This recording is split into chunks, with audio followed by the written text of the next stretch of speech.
Welcome to நெல்லை ரோமா. இன்றைக்கி நம்ம நெல்லை ரோமாவில் பார்க்க போகிறது எலுமிச்சம்பழத்தை எப்படி ரொம்ப நாள் கெடாமல் ஸ்டோர் பண்ணி வைக்கலாம் அப்படின்னா. இப்போ சில சமயங்களில் எலுமிச்சம்பழம் நிறைய கிடைச்சிருக்கும், அப்படி இல்லைன்னா வீட்டில் எலுமிச்சை மரம் இருக்கும். சீசனில் நிறைய எலுமிச்சம்பழம் காய்க்கும். அப்போ அதை எல்லா எலுமிச்சம்பழமும் நம்ம ஜூஸ் போட்டும் குடிக்க முடியாது, எல்லாத்துலேயும் ஊறுகாய் செஞ்சு வைக்க முடியாது. அதனால் இப்போ எலுமிச்சம்பழத்தை ரொம்ப நாளுக்கு கெடாமல் எப்படி ஸ்டோர் பண்ணலாம் அப்படின்னு ரெண்டு டைப்ல நான் சொல்லித்தரேன். இது வரைக்கும் நெல்லை அரோமாவை சப்ஸ்கிரைப் பண்ணாதவங்க கீழே இருக்கிற ரெட் கலர் பட்டனை பிரஸ் பண்ணி சப்ஸ்கிரைப் பண்ணிக்கோங்க. அப்படியே அது பக்கத்துல இருக்க பெல் ஐகானையும் கிளிக் பண்ணிக்கோங்க. நான் எப்போ வீடியோ போட்டாலும் உடனுக்குடனே உங்களுக்கு சேரும். முதல்ல கொஞ்ச நாளைக்கு மாத்திரம் எலுமிச்சம்பழத்தை நல்லா ஃப்ரெஷ்ஷாக ஸ்டோர் பண்ணணும் அப்படின்னு நினச்சிங்கன்னா, அதாவது கொஞ்ச நாளில் இந்த எலுமிச்சம்பழத்தை நம்ம யூஸ் பண்ணிடுவோம், ரொம்ப நாள் வேண்டாம் அப்படின்னு நினச்சிங்கன்னா, நியூஸ் பேப்பர் எடுத்துக்கோங்க. ஒரு நியூஸ் பேப்பர் புக்லேருந்து கிழிச்சதுனாலும் சரி, இல்லாட்டி நியூஸ் பேப்பர்னாலும் சரி, இதில் இந்த எலுமிச்சம்பழத்தை நல்லா சுற்றிக்கோங்க. சும்மா இதே மாதிரி எல்லா எலுமிச்சம்பழத்தையும் நியூஸ் பேப்பரில் எடுத்து சுற்றி வச்சிடலாம்.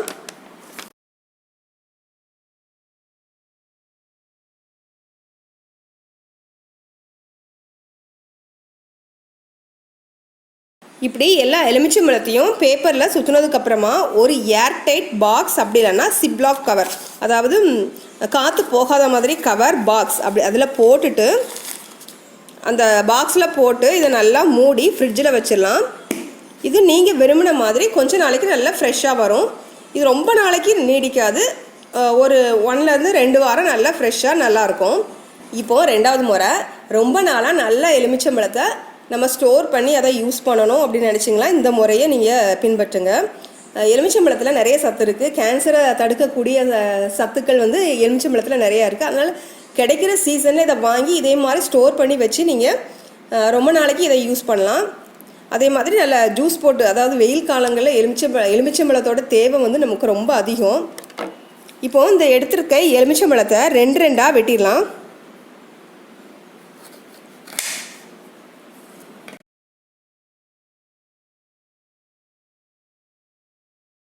இப்போ எல்லா எலுமிச்சம்பழத்தையும் பாதி பாதியாக வெட்டியாச்சு. இப்போ எலுமிச்சம்பழம் பிழிகிறத எடுத்துக்கலாம். இதை எடுத்துகிட்டு ஒரு டம்ளர் எடுத்து எல்லா எலுமிச்சம்பழத்தையும் இதில் பிழிஞ்சு விட்டுடலாம். நீங்கள் இப்படி எடுத்தாலும் சரி, இல்லாட்டி கையிலையும் பிழிஞ்சால் சரி. இது வச்சு எடுத்திங்கன்னா உங்களுக்கு கொட்டை இருக்காது.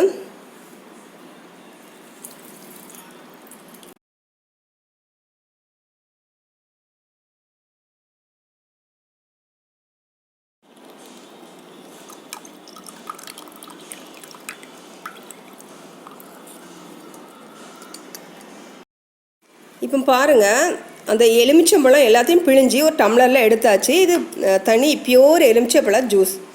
இப்போது நம்ம இது fridge container, ice container box, ஃப்ரீசரில் ஸ்டோர் பண்ணுறது, ஐஸ் கட்டி எடுக்கிறதுக்காக நம்ம இப்படி ஒரு கண்டெய்னர் எல்லா ஃப்ரிட்ஜ்லேயும் இருக்கும், ஃப்ரீசரில் இருக்கும்.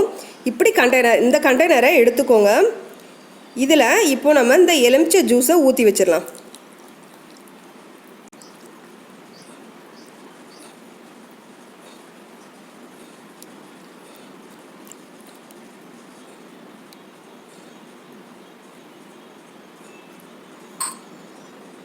பாருங்கள், அந்த எலுமிச்சை ஜூஸை, பியோர் லெமன் ஜூஸை இந்த கண்டெய்னரில் எல்லா கம்பார்ட்மெண்ட்லேயும் ஊற்றி வச்சுட்டேன். இதை இப்போது ஃப்ரிட்ஜில் ஸ்டோர் பண்ணிடலாம். நல்லா அதை ஐஸாக ஃபார்ம் ஆகுற வரைக்கும் நல்லா ஸ்டோர் பண்ணி எடுத்து வச்சுக்கோங்க. இப்போது இந்த ஐஸ் க்யூப்ஸை நீங்கள் போடுற சர்பத், ஜூஸ், அப்புறமா லெமன் ரைஸ், அப்படி எந்த ரெசிபியிலனாலும் ஒரு ஐஸ் க்யூப்ஸ் எடுத்து நீங்கள் யூஸ் பண்ணிக்கலாம். இப்படி நீங்கள் ஸ்டோர் பண்ணுறதுனால எலுமிச்சம்பழம் காஞ்சி போச்சு, அழுகி போச்சு அப்படிங்கிற கவலையே வேண்டாம், ரொம்ப நாளைக்கு வரும். இந்த மெத்தடை நீங்கள் கண்டிப்பாக யூஸ் பண்ணுங்கள், ஃபாலோ பண்ணுங்கள். இது உங்களுக்கு பிரயோஜனமாக இருக்கும் அப்படின்னு நான் நம்புகிறேன். கண்டிப்பாக ட்ரை பண்ணி பாருங்கள். இந்த வீடியோ உங்களுக்கு யூஸ்ஃபுல்லாக இருந்துச்சு அப்படின்னு நீங்கள் நினச்சிங்கன்னா கீழே ஒரு லைக் கொடுங்க, அப்புறம் ஷேர் பண்ணுங்கள். மறக்காமல் நெல்லை அரோமாவை சப்ஸ்கிரைப் பண்ணுங்கள். தேங்க்யூ.